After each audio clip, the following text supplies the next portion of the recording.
नमस्कार.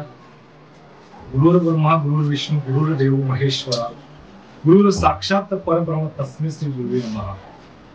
मी माझ्या आराध्य श्री विठ्ठल गुरुदेव श्री हलसीतनाथ ज्योतिबा श्री बाळूमामा चरणी नमस्कार. खऱ्या अर्थानं आषाढीची सुंदर अशी वारी चालू आहे. सगळीकडे आनंदाने वातावरण आहे आणि आज अमावास्याचा दरबार भरलेला आहे. खरंच आपण या भगवंताच्या चरणी येत असताना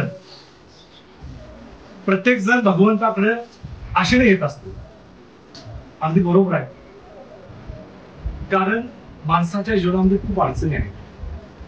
माणूस व्याधीनं ग्रासलेला आहे, चिंतेनं ग्रासलेला आहे, अनेक प्रश्नानं माणूस चिंताग्रस्त झालेला आहे. मग अशा वेळी करायचं काय? तर अशा वेळी जिथे विज्ञान थकतं, जिथे विज्ञान हात टेकतं, अशा वेळी इथे कामाला आपल्या आस्था. आणि ती आस्था कुठे आहे?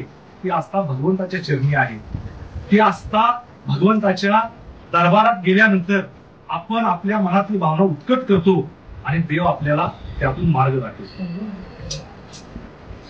आणि खरंच पण तुम्ही श्रद्धा कशी ठेवायला पाहिजे? तुम्ही श्रद्धा ही भक्तीतून ठेवायला पाहिजे.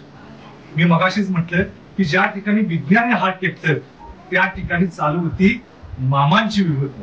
मामा म्हणतात आपल्या भाकणुकीमध्ये की अरे नवे नवे की मी नाही अशी जागा कुठूनही तुम्हाला शोधून सापडणार नाही.